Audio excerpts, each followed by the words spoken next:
145 சங்கீதம் 18 பைபிள்ல இப்படி சொல்லுது, தம்மை நோக்கி கூப்பிடுகிற யாவருக்கும், உண்மையாய் தம்மை நோக்கி கூப்பிடுகிற யாவருக்கும் கர்த்தர் சமீபமாய் இருக்கிறார்.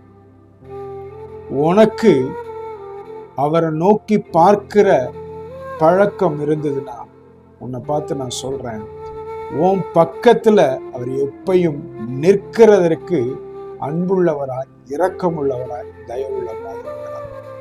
அவரை நம்பி நீ கூப்பிடுகிற எந்த காரியத்திற்கும் அவர் உனக்கு உதவி செய்கிறவராய் இருக்கிறார்.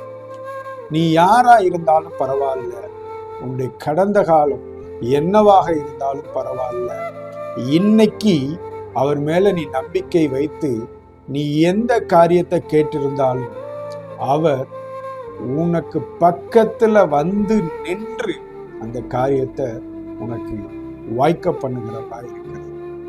ஓ மேல அவர் வச்சிருக்கிற அன்பு என்னைக்குமே ஸ்பெஷல். ஓ மேல அவர் வச்சிருக்கிற கரிசனை என்றைக்குமே ஸ்பெஷல். உன் ஜெபத்தை நீ நிறுத்தாத. உன் ஜெபத்திற்கு நிச்சயமா ஒரு பெரிய பவரை உன் லைஃப் எக்ஸ்பீரியன்ஸ் பண்ணு. உன் லைஃப்ல நீ பண்ற பிரேயர் காட்டுகிற அந்த மிராக்கிளை மற்றவங்க நிச்சயமா பார்த்து ஆச்சரியப்படுவாங்க. கர்த்தர் உனக்கு சமீபமாய் இருக்க விரும்புகிறார், சமீபமாய் இருக்கிறார். நிச்சயமாய் நீ வெற்றியை காண்பாய். God bless you. கர்த்தர் உன்னை ஆசீர்வதிப்பாராக. ஆமென்.